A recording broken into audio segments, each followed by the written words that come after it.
बताओ इक्विलिब्रियम हम कब बोलते हैं? जैसे मान लो अगर दो प्रोसेस हो रही हैं, है कि नहीं? पढ़े हैं रिवर्सिबल रिएक्शन? ये तो बताओ, ये भी नहीं पता? दो टाइप के रिएक्शन पढ़े हैं ना? कोई रिवर्सिबल, हाँ तो कोई रिवर्सिबल रिएक्शन का एग्जांपल बताओ जरा ऋषि। नेचर के अंदर कोई रिवर्सिबल रिएक्शन होता है?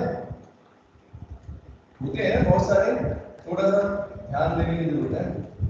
ये रिएक्शन होता है अमोनिया, अमोनिया गैस बनती है नाइट्रोजन ऑक्सीजन हाइड्रोजन के मिलने से। ये बेटा क्या होता है? जहां पर डबल एरो होता है उसको रिवर्सिबल बोलते हैं। ठीक है, रिवर्सिबल रिएक्शन है ये। रिवर्सिबल का मतलब बेटा क्या है? यहाँ पर जैसे रिएक्शन के दो पार्ट्स हैं, जनरली तो क्या होता है रिएक्टेंट्स प्रोडक्ट्स में कन्वर्ट होते हैं, है कि नहीं यूवी? ठीक है बेटा, रिवर्सिबल रिएक्शन में बेटा क्या होता है? दोनों साइड की प्रोसेस हो रही है, मतलब कि रिएक्टेंट्स प्रोडक्ट में कन्वर्ट हो रहे हैं और प्रोडक्ट वापस रिएक्टेंट में कन्वर्ट होते हैं। तो इनके बीच में इक्विलिब्रियम कब बनता है? इक्विलिब्रियम का मतलब कैसे है? जैसे कोई सीसॉ है ना, अरे उस पे बैठते हैं, वो क्या बोलते हैं हिंदी में, क्या बोलते हैं उसको ऋषि?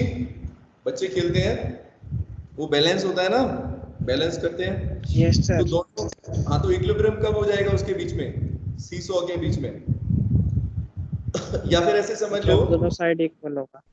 हाँ दोनों साइड इक्वल हो जाए। क्या चीज? दोनों रिएक्शन, दोनों रिएक्शंस का रेट। अब इस चीज को बेटा यहाँ पर लगाओ, केमिस्ट्री में इक्विलिब्रियम कब होता है? एक केमिकल इक्विलिब्रियम क्या होता है? जब बेटा रेट ऑफ फॉरवर्ड रिएक्शन, मतलब कि रिएक्शन, एक रिएक्शन तो बेटा क्या हो रहा है रिएक्टेंट से प्रोडक्ट्स में बना रहा है कि नहीं? आरिशी समझ में आ रही है बेटा मेरी बात? रिएक्टेंट्स प्रोडक्ट्स में कन्वर्ट हो रहे हैं, इसको क्या बोलते हैं?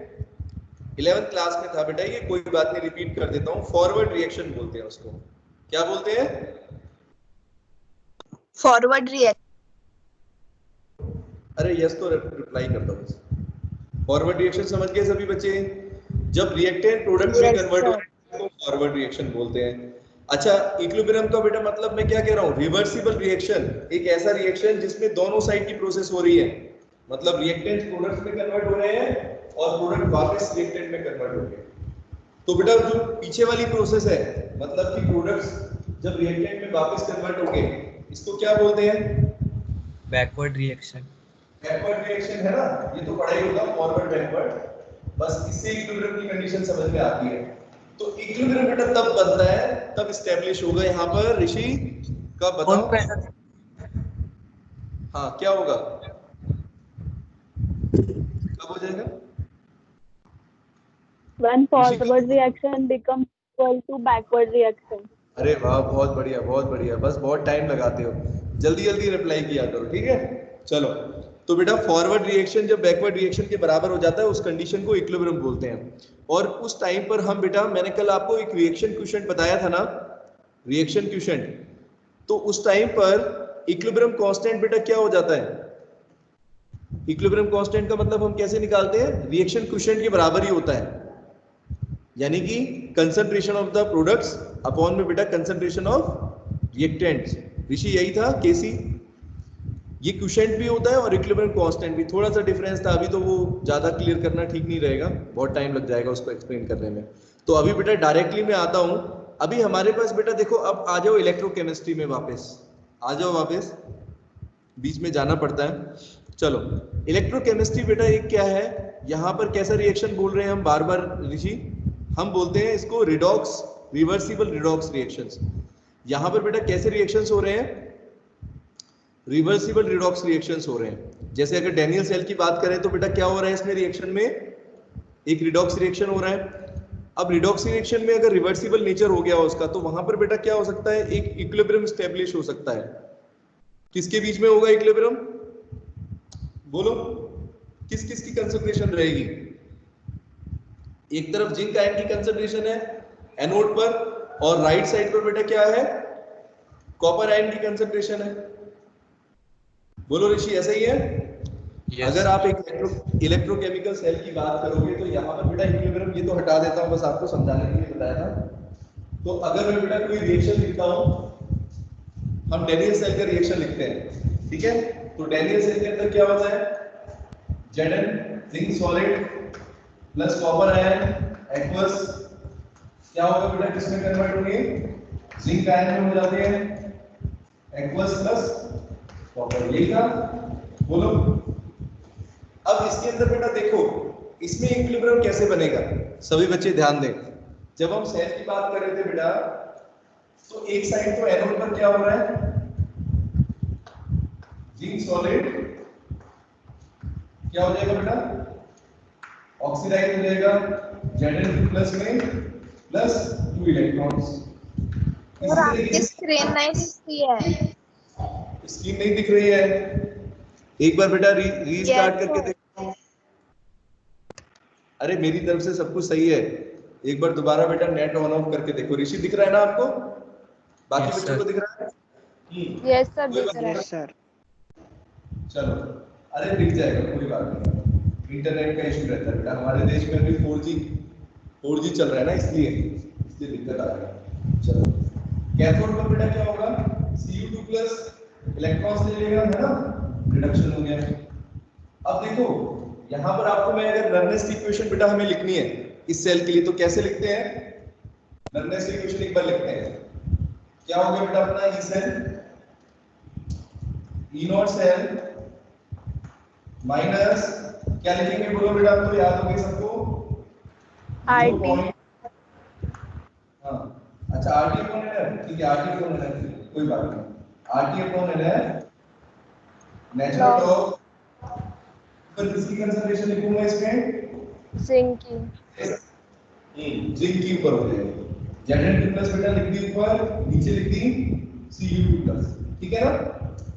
ओके, ये बेटा क्या है? नर्नेस इक्वेशन मैंने लिखी।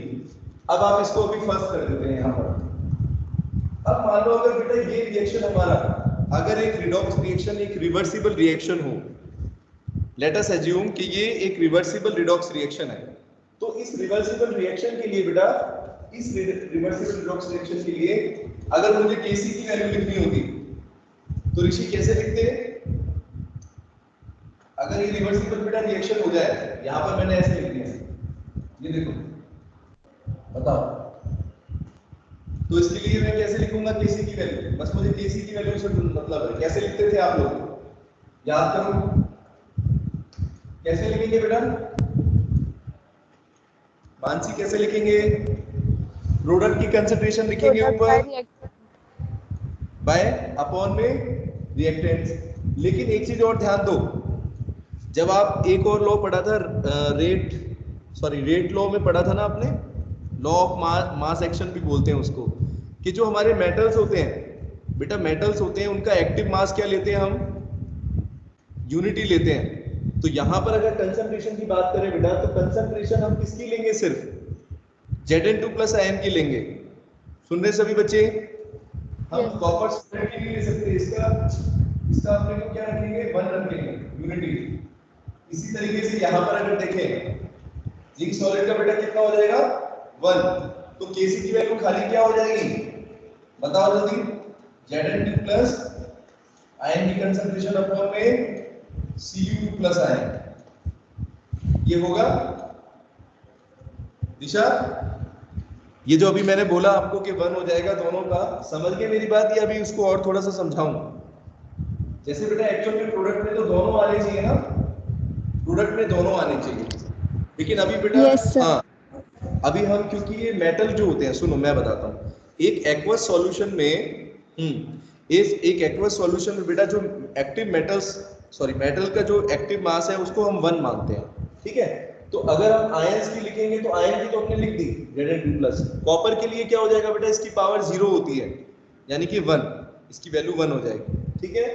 ऐसे ही अगर अपॉन में लिखेंगे कॉपर आयन जिंक सॉलिड, तो जिंक सॉलिड की पावर 0, तो वो भी बेटा 1 हो जाएगा। समझ गए सभी बच्चे? जूही आया समझ में बेटा? Yes sir.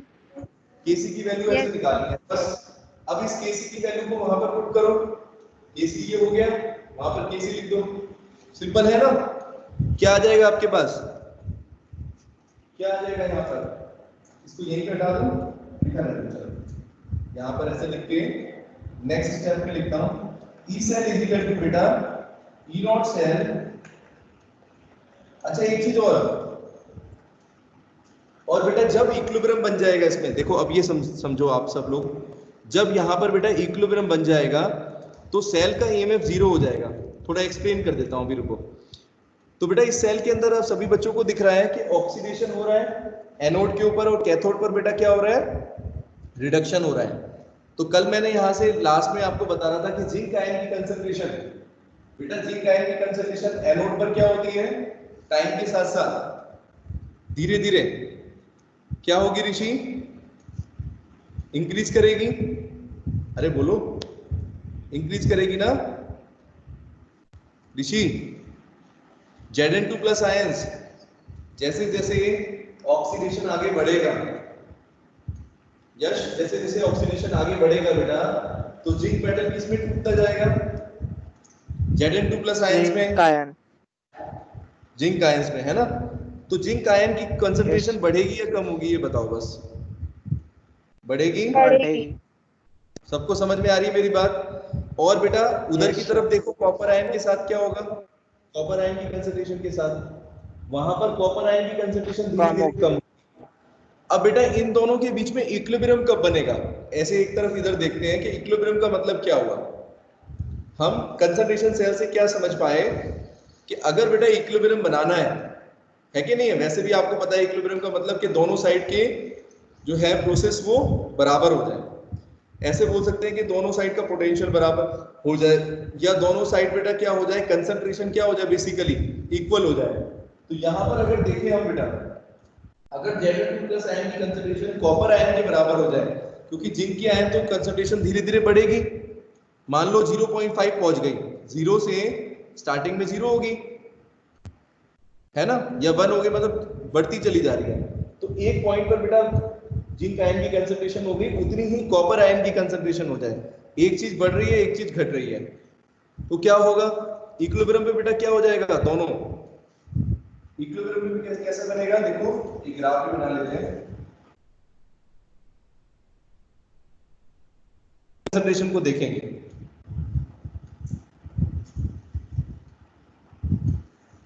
बोलो, जैसे जैसे बेटा टाइम बढ़ेगा जिंक आयन की कंसंट्रेशन बढ़ती चली जाएगी, है ना, और कॉपर आयन की कंसंट्रेशन बेटा डिक्रीज करेगी। दोनों के बीच में एक इक्विलिब्रियम एस्टैब्लिश होगा जब दोनों की साइड की कंसंट्रेशन, यानी कि इस तरफ जिंक आयन की कंसंट्रेशन और उस तरफ बेटा कॉपर आयन की कंसंट्रेशन क्या हो जाए, इक्वल हो जाए दिशा, तब बेटा क्या होगा, एक इक्विलिब्रियम बन जाएगा। और उस इक्विलिब्रियम पर अगर हम केसी की वैल्यू को लिखना चाहें तो कैसे लिखेंगे फिर, तब कैसे लिखेंगे, E cell is equal to E not cell minus, यहां पर बेटा ये क्या हो जाएगा, लॉग केसी, इसको लिख लेंगे। अब इस इक्विलिब्रियम में बेटा देखें सभी बच्चे, एक और चीज आपको ध्यान देनी है, एक तो कंसंट्रेशन इक्वल हो गई, सबको समझ में आया कंसंट्रेशन इक्वल होगी या नहीं होगी, बोलो जल्दी। ठीक है, कंसंट्रेशन, अच्छा गुड। अगर कंसंट्रेशन बेटा इक्वल हो गई तो एक चीज सोच के बताओ, दोनों साइड का पोटेंशियल कितना हो जाएगा, मतलब कि इलेक्ट्रोड पोटेंशियल दोनों साइड पर कितना होना चाहिए बेटा, क्या इक्वल हो रहा है, इसको कैसे समझे, देखो जैसे ऐसे समझो, नर्नेस्ट इक्वेशन में हमने लिखा था, तो जो कंसंट्रेशन अगर हम देखें बेटा, ऐसे मान के चलो जिंक आयन की कंसंट्रेशन भी इक्वल है ना, और कॉपर आयन की भी बराबर हो गई, तो जब हम उनका इलेक्ट्रोड पोटेंशियल बेटा निकालेंगे, जब हम इलेक्ट्रोड पोटेंशियल निकालेंगे नर्नेस्ट इक्वेशन से, तो दोनों की वैल्यू तो सेम ही हो गई, बोलो जल्दी, ऋषि समझे मेरी बात बेटा। E not cell for sorry, E not cell तो सेल के लिए हो गया, अगर हम खाली इलेक्ट्रोड पोटेंशियल बोले बेटा फॉर कॉपर एंड जिंक, तो हम देखेंगे बेटा दोनों साइड का जो इलेक्ट्रोड पोटेंशियल है ना इक्विलिब्रियम पर, वो इक्वल हो जाएगा, क्योंकि कंसंट्रेशन पर ही तो डिपेंड करता है, और कंसंट्रेशन दोनों आपकी बराबर हो गई। Zn2 प्लस आयन की कंसंट्रेशन कितनी हो गई, Cu2 प्लस आयन के बराबर हो गई।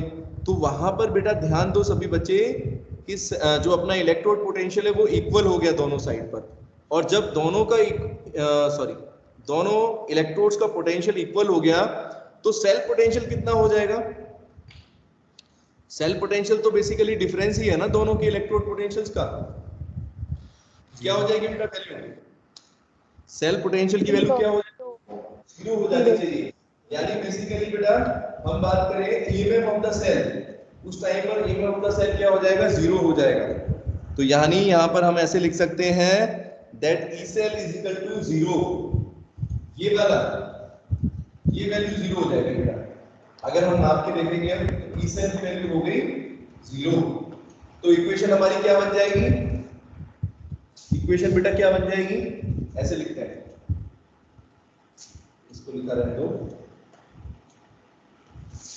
यहां लिख देता हूं एट इक्विलिब्रियम। देखो बेटा दो चीजें होती हैं इक्विलिब्रियम पर, एक तो दोनों साइड की कंसंट्रेशन इक्वल हो जाएगी, है ना। दो चीज देखना आप लोग, Zn2 प्लस बेटा आयन की कंसंट्रेशन कॉपर आयन की कंसंट्रेशन के बराबर हो गए फर्स्ट, और दूसरा बेटा क्या हो गया, ई सेल की वैल्यू कितनी हो जाएगी, जीरो हो जाएगी। बस तो आपको इस इक्वेशन में पुट करना है। अगर हम इस इक्वेशन में पुट करेंगे लर्नेस की इक्वेशन में, तो अपनी इक्वेशन बेटा क्या बन गई, ये वाली फर्स्ट इक्वेशन को कैसे लिखेंगे अब हम, और Kc की वैल्यू पुट कर दो उधर, तो ई सेल जीरो हो गया। तो जीरो इज इक्वल टू बेटा क्या हो जाएगा, E not cell minus RT upon nF natural log of Kc, ये आया बेटा। और अगर इसको इधर ले आए ई नॉट सेल को, तो क्या हो जाएगा, ठीक है अब दिख रहा है, E not cell is equal to बेटा हो जाएगा, कैसे निकाल सकते हैं, RT upon nF log Kc। बोलो ये फॉर्मूला है, देख ले सभी बच्चे, where E cell is equal to zero, ये राइट साइड पे मैंने लिख दिया बोर्ड पर, और Zn2 प्लस आयन की कंसंट्रेशन बेटा कॉपर आयन की कंसंट्रेशन के बराबर हो गई। बोलो सबको आया समझ में बेटा इतना? Yes, sir. ये दो चीज, ये हमारा फाइनल फॉर्मूला जो आया है इक्विलिब्रियम पर, वो होता है ई नॉट सेल की वैल्यू बेटा किसके बराबर हो जाती है, RT NF ln Kc, ठीक है, इसके बराबर हो जाती है। ठीक है सबको बेटा समझ में आ गया? इसका न्यूमेरिकल्स में यूज आएगा, न्यूमेरिकल्स में यूज करेंगे इस फॉर्म को, कैसे, अच्छा इसको अगर लॉग को अगर बेटा नेचुरल लॉग को अगर log 10 में चेंज कर दे तो क्या बन जाएगा अपना फॉर्मूला, इधर लिख देता हूं, E cell is equal to E not cell is equal to RT upon nF, और इसकी भी वैल्यू पुट कर दो, तो क्या बन गया 0.059 है ना बेटा, अपॉन n और log Kc, ये बन जाएगा बेटा। देखो ये एक्सप्रेशन बन गया, ये इंपॉर्टेंट है, इसके ऊपर एग्जाम में क्वेश्चंस आएंगे न्यूमेरिकल्स, ठीक है, दिख रहा है सबको। ई नॉट सेल लिखा है मैंने, ई नॉट सेल की वैल्यू बेटा किसके बराबर आ गई, 0.059 upon n log Kc, simple सा फॉर्मूला है। अब यहां पर कैसे आता है क्वेश्चन, log Kc को कैलकुलेट करने के लिए Kc की वैल्यू आपको निकालनी होगी बेटा, इक्विलिब्रियम कांस्टेंट की वैल्यू फाइंड आउट करनी होगी with the help of E not cell. जैसे किसी सेल के लिए बेटा आप पहले ई नॉट सेल आप निकाल सकते हो, या क्वेश्चन में गिवन होगा, और वहां पर आपको Kc की वैल्यू फाइंड आउट करनी होगी। समझ रहे सभी बच्चे? आरेशी इतना समझ में आया, ये बताओ फिर आगे बताता हूँ, ठीक है? समझा। क्या समझा? हाँ इतना समझा कि नहीं समझा? हाँ बताओ। समझा सर। समझा, लेकिन अभी एक चीज किसी ने सोची कि यहाँ पर अगर अपने को Kc निकालना है ऋषि, तो बेटा हमें एंटी लॉग भी करना पड़ेगा, बाकी सारी चीजों को उधर ले जाके एंटी लॉग लेना पड़ेगा। अब बच्चे कहेंगे सर एक लॉग था फिर एक एंटी लॉग था, एंटी लॉग आता है निकालना बेटा ऋषि? चलो सीख लेंगे। नहीं आता कोई बात नहीं, तो निकाल लेंगे, क्या परेशान होने की कोई जरूरत नहीं है, बस इतना समझ में आया जो बोर्ड पर लिखा है। अब आपको ये डायग्राम और समझाता हूँ, ठीक है? इक्विलिब्रियम पे बेटा एक डायग्राम और देख लो। इक्विलिब्रियम कंडीशन सबको समझ में आ रही है कि जिंक आयन की कंसंट्रेशन कॉपर आयन की कंसंट्रेशन के बराबर हो गई बेटा, और ई सेल हमारा जीरो हो गया। देखो सभी बच्चे कंफ्यूज नहीं होना, ई नॉट सेल जीरो नहीं हुआ है ऋषि, ई नॉट सेल की वैल्यू बेटा जीरो नहीं हुई है, क्योंकि ई नॉट सेल तो इसलिए जीरो नहीं हो सकता क्योंकि रिडक्शन पोटेंशियल थे, है कि नहीं? उसकी तो वैल्यू फिक्स होती है 1.1 वोल्ट। बेटा क्या चीज जीरो हुई है? इस सेल की वैल्यू जीरो हुई है। ठीक है, सब बच्चे समझ रहे मेरी बात? ये बात ऐसे ही। Yes, sir. अच्छा चलो, अभी बाकी रिप्लाई नहीं कर रहे हैं। रिडक्शन पोटेंशियल्स, अब बेटा देखो मैं आपको समझाता हूँ एक और ग्राफ जो दे रखा है यहाँ पर रिडक्शन पोटेंशियल्स का, और यहाँ पर extent of the reaction. Extent of reaction का मतलब बेटा क्या होता है? एक्सटेंट मतलब की लिमिट। किसी रिएक्शन की क्या लिमिट होती है? अच्छा थोड़ा सा फिर पास्ट में जाना पड़ेगा, फिर बच्चे कहेंगे सर 11 में चले गए। क्लास 11 में जाकर एक चीज पता लगाते हैं ऋषि, कि वहां पर बेटा जो इक्विलिब्रियम कांस्टेंट की वैल्यू आती है उससे हमें क्या पता चलता है? चलो मैं आपको याद दिलाता हूं। केसी की वैल्यू अगर बहुत ज्यादा होती है, दिशा अगर केसी की वैल्यू बहुत ज्यादा होती है तो इसका मतलब क्या होता है? याद आ रहा है कुछ? केसी की 3 वैल्यू हो सकती है, 0 हो सकती है, मैक्सिमम हो सकती है और मिनिमम हो सकती है ना?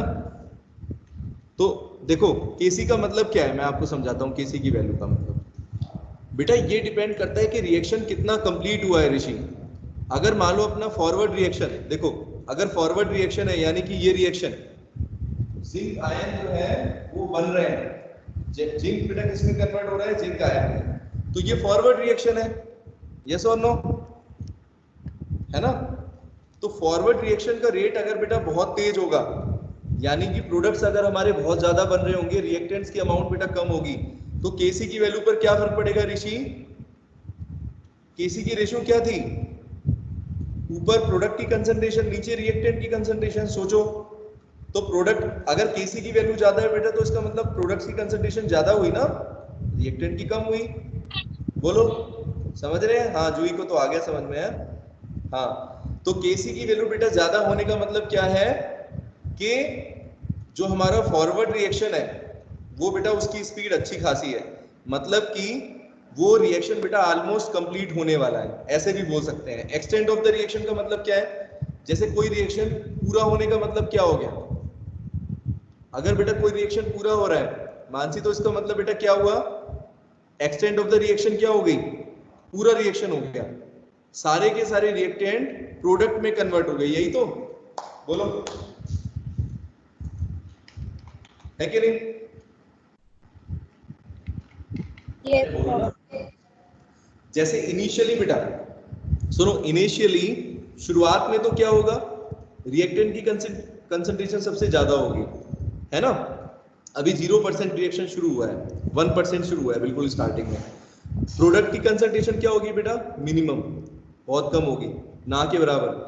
और रिएक्टेंट की कंसंट्रेशन अभी पूरी की पूरी है 100%। अब धीरे धीरे रिएक्शन आगे बढ़ेगा। जब रिएक्शन आगे बढ़ेगा, अब बेटा इस ग्राफ को समझना आप लोग, इस ग्राफ को यहाँ पर बेटा लेते हैं, ये वाली कंसंट्रेशन जिंक आयन की कंसंट्रेशन है। तो धीरे धीरे बेटा जैसे जैसे रिएक्शन आगे बढ़ा, एक्सटेंट ऑफ द रिएक्शन लिखा है ना, मान लो यहाँ पर बेटा 10% रिएक्शन हो तो जिंक आयन की कंसंट्रेशन कितनी हो गई? इतनी पहुंच गई। उसके बाद बेटा और आगे बढ़ा और आगे बढ़ा, यहाँ तक आ गया। यहाँ पर बेटा क्या है? केसी की वैल्यू इक्विलिब्रियम आ गया है। यहाँ पर क्या आ गया बेटा? बोलो, इक्विलिब्रियम आ गया। तो इक्विलिब्रियम कब आ जाएगा? जब जिंक आयन की कंसंट्रेशन बेटा क्या हो चुकी होगी? मैक्सिमम हो चुकी होगी।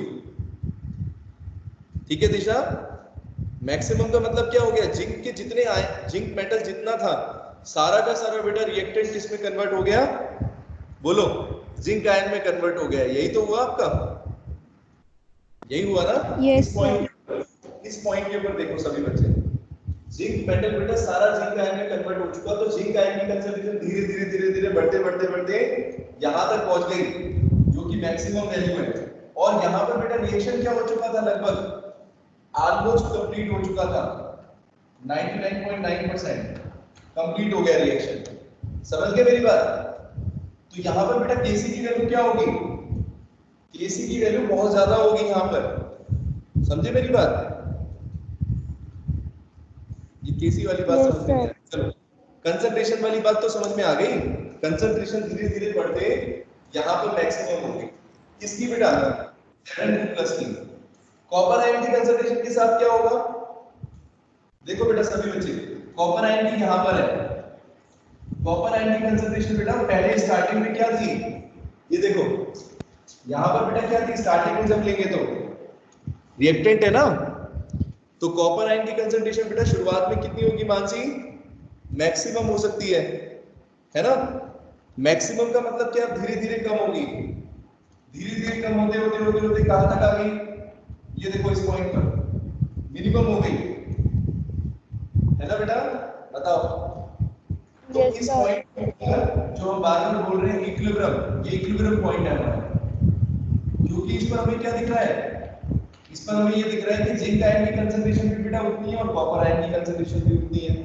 समझ गए ग्राफ के एक्सटेंट से, ग्राफ के तरीके से समझे कि कॉपर आयन की कंसंट्रेशन जिंक आयन की कंसंट्रेशन के बराबर हो रही है बेटा इस इक्विलिब्रियम कंडीशन पर, ठीक है, बोलो। Yes, सबको आ गया sir. समझ, सबको आ गया, Sir. बस तो इस कंडीशन के ऊपर हमारा इक्विलिब्रियम आ गया, और इस पर्टिकुलर मोमेंट पर, इस बेटा पर्टिकुलर मोमेंट पर इक्विलिब्रियम पर Kc की वैल्यू क्या होने वाली है, मैक्सिमम होने वाली है, ठीक है। वो कैसे, वो आपको मैं समझा दूंगा, चलो थोड़ी देर में। देखो एक्चुअल में क्या करते हैं, सिग्निफिकेंस में बताऊंगा अभी, रुको। इतना आगे सबको समझ में, डायग्राम भी समझ में आया, ठीक है, कि कॉपर आयन की धीरे धीरे डिक्रीज करती है, हाँ, और जिंक की इंक्रीज करती है, ओके। अब बेटा सिग्निफिकेंस ऑफ केसी में देखो, नोट्स में मैंने क्या दिया हुआ है, द वैल्यू ऑफ केसी, सुनना बच्चे सभी, वैल्यू ऑफ बेटा KC test the extent of the redox reaction taking place in galvanic cell. जो बेटा केसी की वैल्यू आएगी, अब देखो केसी की वैल्यू हम कैसे निकाल सकते हैं, किसी भी पर्टिकुलर कंसंट्रेशन पर निकाल सकते हैं, ये फॉर्मूला यूज करके, है ना बेटा। तो अगर हम हाँ केसी की वैल्यू जो निकालेंगे, तो अपने को क्या पता चलेगा कि रिएक्शन बेटा कितना कंप्लीट हो चुका है, क्या एक्सटेंट है उसकी। अगर देखो, अगर केसी की वैल्यू बेटा बहुत ज्यादा आ रही है, इसका मतलब बेटा हुआ कि सारा का सारा रिएक्टेंट बेटा किस में कन्वर्ट हो चुका है, प्रोडक्ट में कन्वर्ट हो चुका है। समझ गए सभी बच्चे मेरी बात। अब केसी से हमें क्या पता चलता है, एक्सटेंट ऑफ द रिएक्शन, कि भाई प्रोडक्ट कितना बना है हमारा, ठीक है। मानसी आया समझ में, नहीं आया। केसी की वैल्यू से बेटा देखो, केसी की वैल्यू से ये पता चलेगा, केसी की जो भी वैल्यू आएगी, ठीक है, ऐसे लेके चलो, केसी की जो भी वैल्यू आएगी, अगर केसी की वैल्यू 10 की पावर 5 आ रही है, तो इसका मतलब क्या है, बहुत हाई वैल्यू है। बहुत हाई वैल्यू का मतलब है कि प्रोडक्ट बहुत ज्यादा बना है और रिएक्टेंट खत्म हो चुका है, ठीक है। क्योंकि केसी क्या है, केसी की रेशियो आप खुद देख चुके हो, 7 प्लस कॉपर की है ना, बोलो, ये रेशियो है।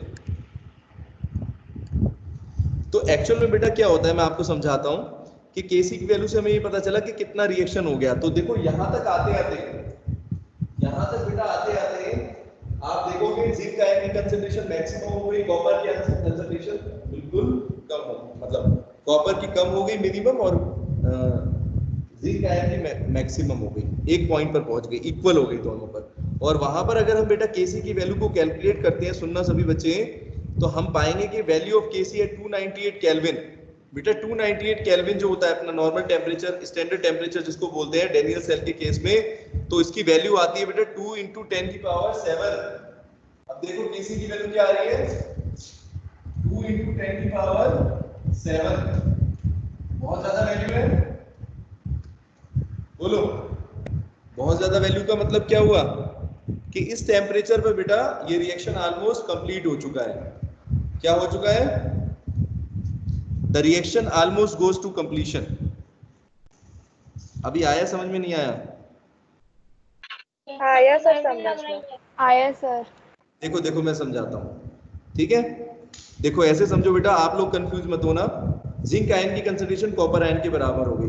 जब ऐसा हो जाएगा बेटा, जो ही मैं बताता हूँ, जब ऐसा हो जाएगा कि दोनों की कंसंट्रेशन बराबर हो जाएगी, तो बेटा इसमें कोई जो करंट फ्लो हो रहा था अब वो नहीं होगा, क्योंकि रिएक्शन ऑलमोस्ट कंप्लीट हो चुका है बेटा।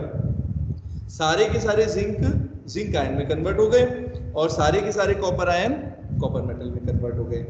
तो बेसिकली क्या हो गया, इक्विलिब्रियम एस्टैब्लिश हो गया, ठीक है। तो इक्विलिब्रियम कब हुआ, आपको बताया था ना, सेल पोटेंशियल जीरो हो गया। जो ही सेल पोटेंशियल बेटा जीरो हो गया, सेल पोटेंशियल जीरो हो गया मतलब कि अब इसमें कोई करंट फ्लो नहीं करने वाला, ठीक है, Yes, sir. बस ये चीज आपको समझनी थी।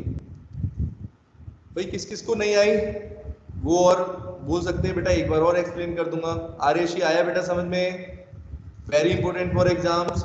इसके ऊपर बेटा क्वेश्चंस आते हैं इस तरीके से कि Yes, इक्विलिब्रियम sir, कंडीशन आया। पर पूछेगा। हाँ, जैसे कई सारे ऑप्शंस दिए होंगे, इक्विलिब्रियम पे पूछेगा। ऐसा लिखा होगा कि the concentration of zinc ion becomes equal to copper ions, ऐसा एक पॉइंट दिया होगा। तो ये भी सही है कि जिंक आयन की कंसंट्रेशन कॉपर आयन की कंसंट्रेशन के बेटा बराबर हो जाएगी। फिर सेकंड ऑप्शन क्या दिया होगा देखना, value of KC is very high. इसलिए मैंने बताया बेटा ऋषि, ऑप्शन में एक ये भी दिया होगा तो आप लोग कहोगे सर हमारे सर ने तो बताया नहीं था कि केसी की वैल्यू का भी कुछ रिलेशन होता है। तो केसी की वैल्यू बेटा इक्विलिब्रियम पर क्या हो रही है, बहुत ज्यादा पाई जाएगी, ठीक है, जब ये दोनों कंसंट्रेशन बराबर हो जाएगी। चलो एक ये हो गया, और तीसरी चीज क्या हो गई बेटा, ई सेल की वैल्यू क्या हो जाएगी उस टाइम पर, बोलो, जीरो हो जाएगी। ई सेल बेटा आपका जीरो हो जाएगा। हाँ, तो मतलब कि सेल पोटेंशियल की वैल्यू एक तरीके से जीरो हो गई, तो सेल के अंदर कोई भी इफेक्टिवली कोई भी पोटेंशियल डिफरेंस नहीं होगा, दोनों साइड के इलेक्ट्रोड पोटेंशियल बिकम्स इक्वल। ठीक है, ठीक है बेटा। Yes, sir. हाँ, कुछ पूछ रहे हैं क्या कोई बच्चा? बोलो बेटा क्या पूछना है, यहां तक किसी को डाउट नहीं होना चाहिए। तेजस्वी आ गया बेटा समझ में? Yogesh? Yes, sir. Yes, sir. Yogesh आ गया, चलो गुड। चलो एक लास्ट टॉपिक है बेटा थर्ड पार्ट के नोट्स में, उसको भी समझ लेते हैं जल्दी से। ये बेटा है एक इलेक्ट्रोकेमिकल सीरीज और गिब्स एनर्जी का रिलेशन, है ना। तो अभी 11th क्लास जो है वो साथ नहीं छोड़ेगी बिल्कुल भी। जिस बच्चे के थर्मोडायनेमिक्स के कंसेप्ट अच्छे होंगे, चाहे वो बेटा वो कैसे बनाने हैं वो आपको देखने हैं, मुझसे पूछो, सेल्फ स्टडी करो, ठीक है। वो थर्मोडायनेमिक्स बेटा हर जगह यूज होती है। किसी सेल के अंदर कहीं सेल आ जाएगा तो सेल के अंदर आ जाएगी, कहीं देखो पिछले चैप्टर में थे तो सॉल्युबिलिटी प्रोडक्ट आ गया, तो कहीं ना कहीं ये कॉन्सेप्ट तो अपने साथ ही रहेंगे हमारे साथ, ठीक है। इक्विलिब्रियम तो बहुत इंपॉर्टेंट चीज है। तो बेटा एक बात करते हैं, गिब्स एनर्जी के बीच में क्या रिलेशन होता है और इलेक्ट्रोकेमिकल सेल के बीच में क्या रिलेशन होता है। तो चलो याद करते हैं। गिब्स एनर्जी है किसी को? गिब्स फ्री एनर्जी शायद एक बार मैंने थोड़ा बताया भी था आपको। कहीं पर भी कोई भी अगर बेटा हम कोई काम करते हैं, वर्क करते हैं, तो एक्चुअल में गिब्स एनर्जी क्या होती है, यूजफुल एनर्जी को बोलते हैं गिब्स एनर्जी। थर्मोडायनेमिक्स में बोलते हैं ना यूजफुल वर्क करते हैं। भूल गए सब कुछ, नहीं पढ़ा? थर्मोडायनेमिक्स के लॉज थे। तेजस्वी कुछ तो याद होगा बेटा।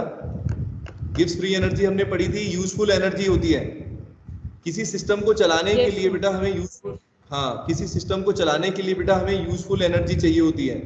इसी यूजफुल एनर्जी को बोलते हैं गिब्स फ्री एनर्जी। अब ऐसे समझो, ये एक इलेक्ट्रोकेमिकल सेल है। हमने पढ़ा है बेटा इलेक्ट्रोकेमिकल सेल के अंदर एनर्जी चेंज होती है। कौन सी एनर्जी किस में कन्वर्ट होती है, बोलो? केमिकल एनर्जी को इलेक्ट्रिकल एनर्जी में कन्वर्ट करते हैं, है ना बेटा? बताओ जल्दी। तो हाँ, तो ये एनर्जी बेटा आएगी कहां से? ऋषि एनर्जी कहां से आएगी? अपने आप ऊपर से आएगी, ऐसा होगा क्या? सिस्टम को भी तो एनर्जी चाहिए ना। सिस्टम अगर कुछ काम कर रहा है तभी तो एनर्जी आएगी। यस, एनर्जी बेटा कब आती है? जब हम कुछ काम करते हैं, दोनों के बीच में इंटर रिलेशन है। हाँ, ला दो पानी। तो बेटा अगर मान लो सिस्टम कुछ काम करता है, सिस्टम कौन सा है अभी, कौन सा सिस्टम है? इलेक्ट्रोकेमिकल सेल खुद ही तो एक सिस्टम है, यस और नो? एक डैनियल सेल या गैल्वेनिक सेल बेटा जो है, we can consider this electrochemical, sorry, electrochemical cell बेटा जो है वो खुद एक सिस्टम है, yes or no? Thermodynamic system है ना, क्योंकि बेटा हाँ, अब बेटा ये सिस्टम खुद काम कर रहा है अपने से। क्या कर रहा है ऋषि? अपने से काम करता है। अपने से काम करने का मतलब क्या है? दो तरीके से वर्क हो सकता है थर्मोडायनेमिक्स में। या तो आप इस सिस्टम के ऊपर आप अलग से एनर्जी दो इसको, ठीक है, या तो कोई और काम करे, या फिर ये सिस्टम खुद से काम करे। सिस्टम खुद से काम करेगा तो बेटा एनर्जी को हम क्या मानते हैं हमेशा, थर्मोडायनेमिक्स में हमेशा उस एनर्जी को क्या मानते हैं जो अलग से, जो हम खुद अप्लाई करेंगे। एक तो बाहर से आएगी, उसको तो बेटा क्या लेते हैं, तेजस्वी पॉजिटिव लेते हैं। सिस्टम के ऊपर अगर कोई काम करता है, बोलो पढ़ा है थर्मोडायनेमिक्स में, थर्मोडायनेमिक्स में अगर सिस्टम के ऊपर काम करता है, कुछ एनर्जी अलग से देता है, तो उसको क्या बोलते हैं, पॉजिटिव लेते हैं या नहीं? श्रेयांश बोलो बेटा। और अगर सिस्टम खुद से काम करेगा तब फिर क्या करोगे, फिर कौन सा साइन लगाओगे, नेगेटिव साइन लगाओगे। नेगेटिव, चलो चलो गुड, सबको आ गया समझ में, अच्छी बात है। यही चीज पूछ रहा था, कोई बड़ी चीज नहीं है। एक बार इसका स्क्रीनशॉट ले लें। तो बेटा नेगेटिव एनर्जी, नेगेटिव वर्क हो गया। और बेटा इस सेल के अंदर जो वर्क हो रहा है वो एक्चुअल में हो क्या रहा है, किस तरह का वर्क हो रहा है, इलेक्ट्रिकल वर्क है, बोलो उसको इलेक्ट्रिकल वर्क बोल सकते हैं।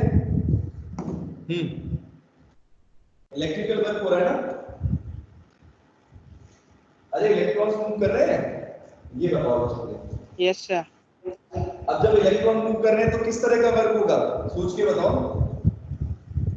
इलेक्ट्रॉन मूव कर रहे हैं तो इलेक्ट्रिकल वर्क होता है, और क्या कई तरह के वर्क होते हैं, याद बताओ क्या, chemical work, electrical work, mechanical work, muscular work. तो कौन सा वर्क है बेटा ये, बोलो।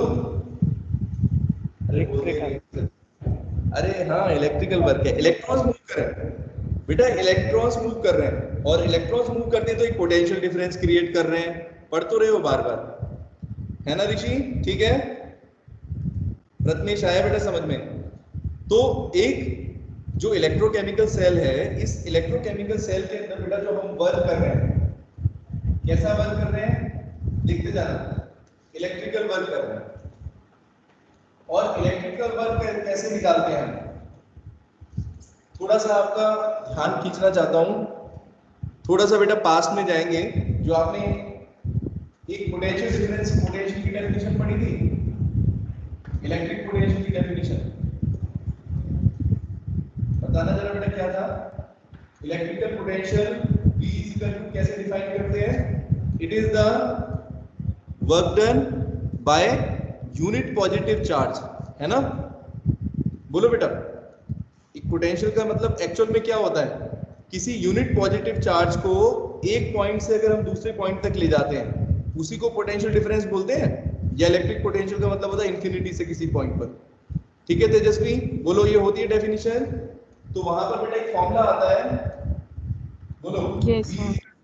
W/Q, ये फॉर्मूला W/Q, सिंपल सा फॉर्मूला है, कोई बड़ी चीज नहीं है, ठीक है। पोटेंशियल डिफरेंस या पोटेंशियल इज इक्वल टू होता है work done per unit charge. तो अगर बेटा मैं यहां से वर्क निकालना चाहूं तो मेरा इलेक्ट्रिकल वर्क बेटा कितना हो जाएगा, पोटेंशियल डिफरेंस को 4 से मल्टीप्लाई कर दूंगा। ऋषि ठीक है क्या, ये लिखा हुआ है जो V is equal to W/Q, और वर्क डन की वैल्यू बेटा क्या हो जाएगी, मल्टीप्लाई कर दो आपस में। तो ध्यान से देखो ये है क्या, अब इस सेल के लिए मुझे कौन बता सकता है, इस सेल के लिए मुझे वर्क डन निकालना है, तो वहां पर बेटा इस सेल के लिए हमारा वोल्टेज क्या होगा, पोटेंशियल डिफरेंस क्या होगा, और चार्ज क्या होगा, जल्दी से बताओ फटाफट ऋषि।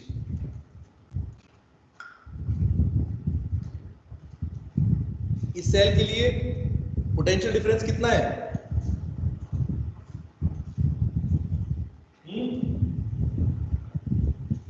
तानिया बेटा बताओ। एक हमारा इलेक्ट्रोकेमिकल सेल है, ये लो डायग्राम से समझ में आएगा, डायग्राम बनाना छोटा सा, ये डायग्राम हो गया। यहां पर बेटा इस सेल के अंदर ये देखो ये ना, ठीक है, बोलो इस सेल के अंदर अगर बेटा मैं पूछूं आपसे कितना पोटेंशियल डिफरेंस है, तो किसको बोलते हैं पोटेंशियल डिफरेंस, मानसी बताओ ना बेटा।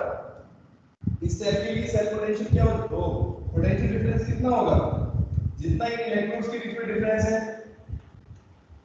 है कि नहीं, जिसको ईएमएफ का सेल भी बोल सकते हैं, अरे जिसको ईएमएफ ऑफ द सेल बोलते हो, बोलो है कि नहीं श्रेयांश?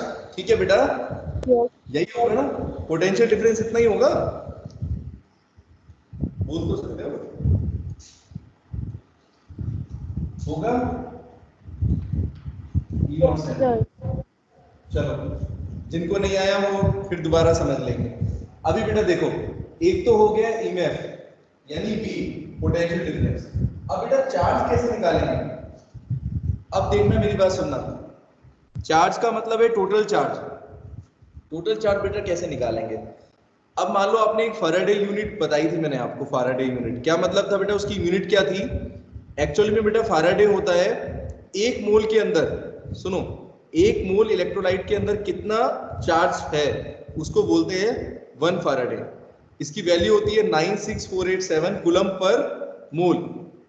ठीक है बेटा, सबको मेरी बात समझ में आ रही है? एक मोल के अंदर इतना चार्ज होता है। लेकिन हम कहें कितने, अगर अपने को टोटल चार्ज निकालना है तो बेटा नंबर ऑफ मोल से या नंबर ऑफ चार्ज से उसको मल्टीप्लाई करना पड़ेगा। तो नंबर ऑफ इलेक्ट्रॉन्स कितने हैं? मान लेते हैं n नंबर ऑफ इलेक्ट्रॉन्स हैं इस रिएक्शन के अंदर, है ना? तो कैसे लिखेंगे? NF E not cell. ये होगा क्या? बोलो, NF क्या हो गया? What is NF? Total charge. Yes or no? बोलो, टोटल चार्ज बेटा कितना हो गया? n multiply by Faraday, where n is the number of electrons. ठीक है, रिप्लाई करो बेटा जल्दी से, प्रथमेश आया समझ में? माइनस NFE सेल, ये आएगा आपका क्या?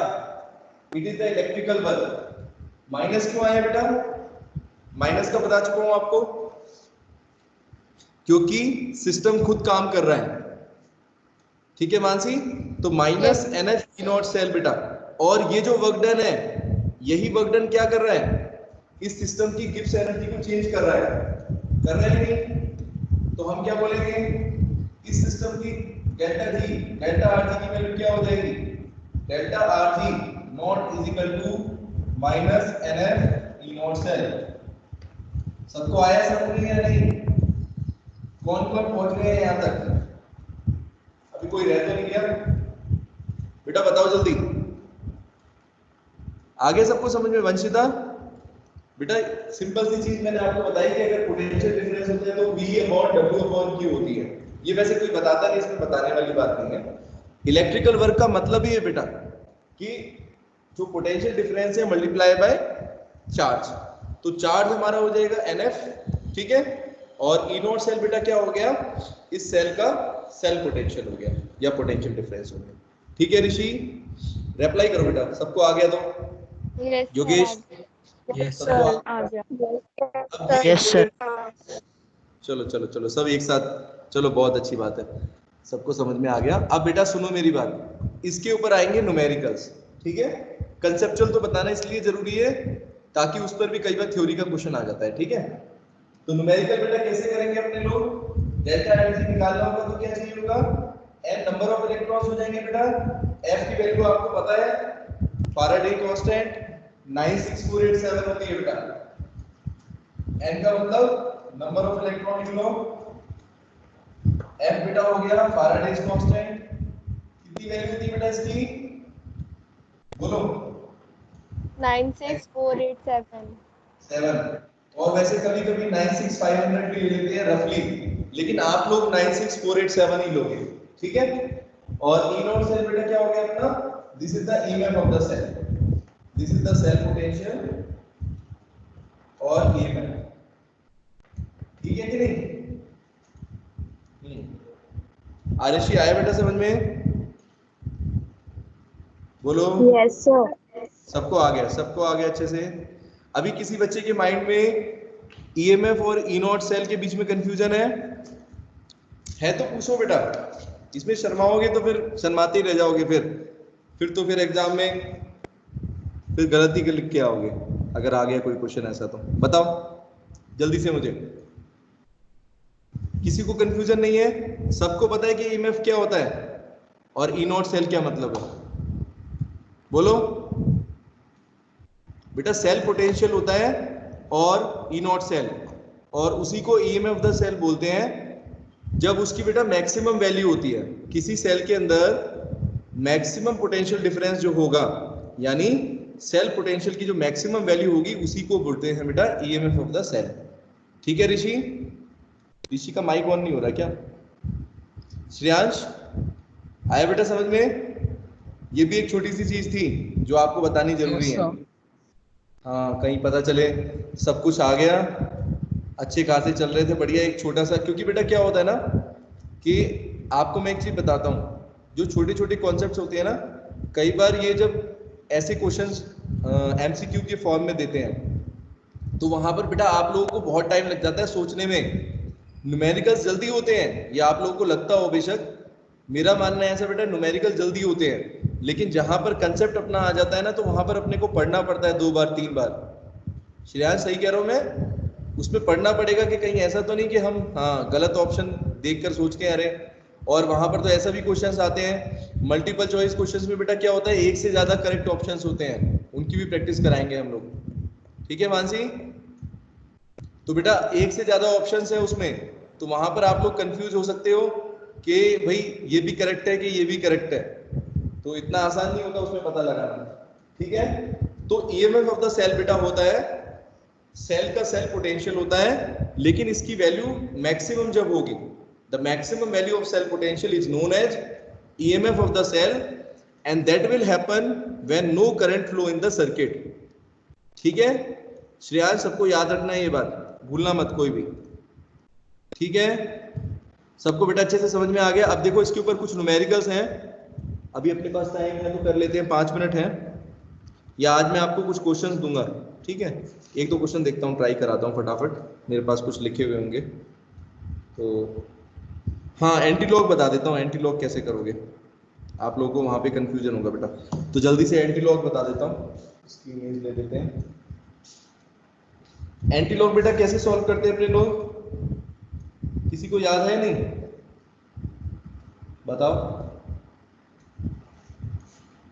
लॉग का अपोजिट होता है एंटी लॉग। ओहो कितनी लाइट आ रही है।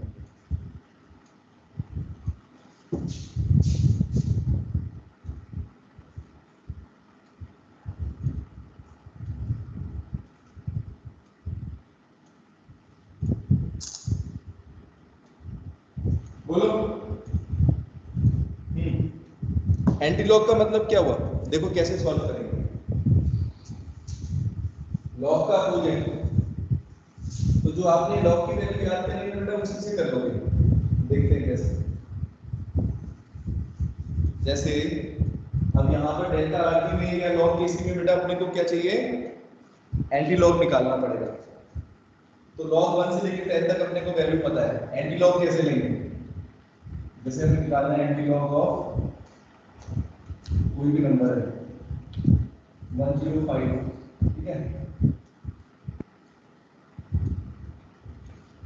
145, अपने पास वैल्यू थी बेटा सारी, जल्दी से बताओ।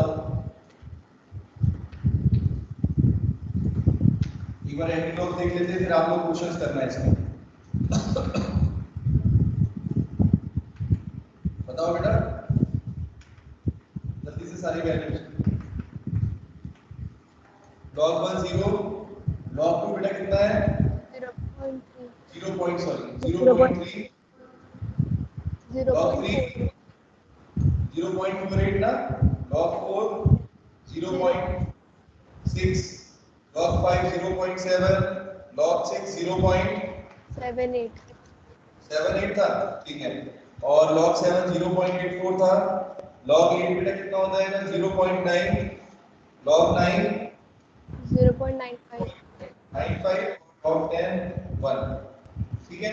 अब बेटा अगर हमें किसी का एंटी लॉग लेना है, एंटी लॉग 145 का लेना है, तो कैसे करेंगे।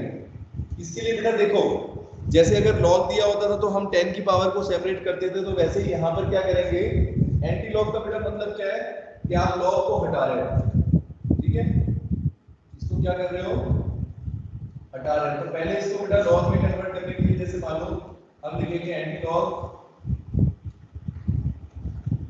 145 को कैसे एक्सप्रेस कर लेते हैं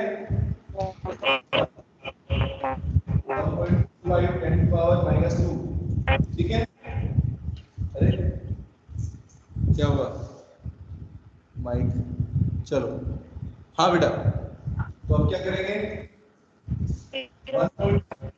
हाँ ये तो हो जाएगा -2m -2 सॉरी, ये हो गया बेटा log 2 है ना।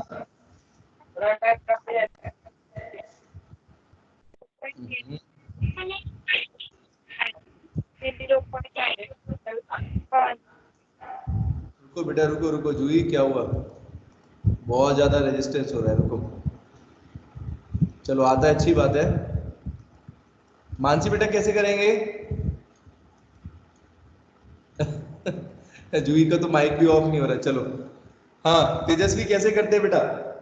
एंटी लॉग का मतलब लॉग का अपोजिट कर दो, है ना। तो 1.45, हाँ क्या हुआ? आ गया? वीडियो अटक रहा है, अरे वीडियो अटक रहा है, बाकियों का तो चल रहा है बेटा। श्रेयांश, हाँ ठीक है, Yes, sir. आ गया, चलो ठीक है ठीक है। तो कैसे करेंगे बताओ ना एंटी लॉग? सिंपल अपोजिट करते हैं, लॉग का अपोजिट, उसमें हम लॉग की वैल्यू निकालते हैं। यहाँ पर क्या देखेंगे बेटा, जैसे 1.45 है तो बेटा हम देखेंगे 1.45 किसकी वैल्यू है, इसको और कम कर दो, 1.45 नहीं, इसको ऐसे कर दो 0.145 10 की पावर 3, ठीक है ना। तो log 3 तो बेटा ये तो आ गया log 3, तो इसका एंटी लॉग लोगे तो क्या हो जाएगा, अगर log 3 का एंटी लॉग लोगे तो क्या हो जाएगा, ये कट जाएगा आपस में, 3 हो गया, है ना बेटा। और ये वैल्यू क्या है 0.145, 0.145 बेटा वैल्यू किसकी आ रही है, देखना एक बार टेबल में। 0.145 कहां पर आएगी, सोच के बताओ। log 1 और 2 के बेटा बीच में, है ना श्रेयांश। तो लगभग मान लो अगर 0.15 log 1.5 की वैल्यू होगी अप्रोक्सीमेटली। ताने आ रहा है बेटा, मेरी बात समझ में आ रही है? इसकी वैल्यू को हम मैच करेंगे इस टेबल के साथ। हाँ तो अगर 0.145 की वैल्यू देखोगे तो लगभग, हाँ बोलो बोलो। तो ये आपने लॉग भी कैसे लिए, ये समझ में नहीं आ रहा मुझे। अरे रुको रुको रुको रुको रुको, कुछ नहीं किया कुछ नहीं किया। अभी क्या करेंगे, एंटी लॉग कैसे करेंगे, जो अपने को वैल्यू दी है ना बेटा, जो भी वैल्यू दी है 145, पहले तो आप क्या करो उसमें से 10 की पावर को अलग कर दो सारा, मतलब कि 0.145 into 10 की पावर 3, इतना आया समझ में, बोलो जल्दी। अब Yes, 10 की पावर 3 को कैसे लिख सकता हूं मैं, 10 की पावर 3 को log के टर्म्स में कैसे लिख सकता हूं, 3 log 2 लिख सकता हूं, सॉरी 3 log 10, है ना, तो 3 हो जाएगी उसकी वैल्यू, है ना। अरे मैंने अच्छा लिखी गलत किया, रुको, ठीक है। हाँ ठीक तो है। और 0.145 बेटा जो है इसको अपने को टेबल में से मैच करना है, इस टेबल में से। तो इस टेबल में बेटा 0.145 वैल्यू देखो कहां पर है, तो बेटा log 1 और 2 के बीच में कहीं पर, और 1.5 से थोड़ी छोटी, तो यानी कि इसका आंसर हम क्या लिख सकते हैं बेटा, अगर हम वैसे नंबर में लेके आए तो ये हो जाएगा 1.4 समथिंग इनटू 10 की पावर बेटा कितनी हो जाएगी, यहां पर ये 10 की पावर 3 हमने जो लिखा है, तो 10 की पावर 3 का बेटा अगर एंटी लॉग लेंगे कितना हो जाएगा,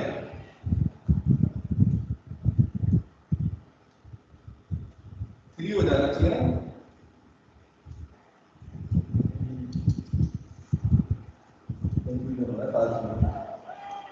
चलो करेंगे नेक्स्ट क्लास में इसको, 10 की पावर 3 आएगा इनटू, ठीक है। इसको बेटा देखो, इसको इस तरीके से करेंगे, आप इसको अलग कर दो और जो सबसे स्मॉलेस्ट वैल्यू है, मतलब 1 से छोटी वैल्यू है, उसको इस टेबल में से देखेंगे लॉग के अकॉर्डिंग क्या है, और बाकी 10 की पावर 3 को उसी के अकॉर्डिंग सॉल्व करेंगे, ठीक है। अच्छा अच्छा अच्छा, मैंने बहुत बड़ा नंबर ले लिया है, जैसे 1.4 ऐसे कुछ समथिंग नंबर आएगा, और फिर बेटा उसको हम करेंगे, ठीक है। हाँ तो 10 की पावर 3 ऐसे ही आना चाहिए। चलो नेक्स्ट क्लास में देखते हैं इसको, ठीक है। बोलो बेटा, ठीक Yes, है। sir. Okay, sir. Yes, sir. Next class में करना, अभी कोई बात नहीं, आज इतना Yes. थ्योरी का कंप्लीट करो। हाँ जिसको आ गया अच्छी बात है, जिसको आता है ठीक है। तो प्रैक्टिस शीट में डालूंगा क्वेश्चंस, कुछ करके देखना अगर हो जाए तो चलो अच्छी बात है, नहीं तो कल की क्लास में कर लेंगे, ठीक है बेटा। ओके तो आज जो है थ्योरी पीछे तक की सारी अच्छे से कंप्लीट कर लेना, कंप्लीट रिवीजन कर लेंगे कल, ठीक है। Okay bye, take care. Yes, sir. ठीक है, Bye, sir. Okay, sir. Okay okay bye.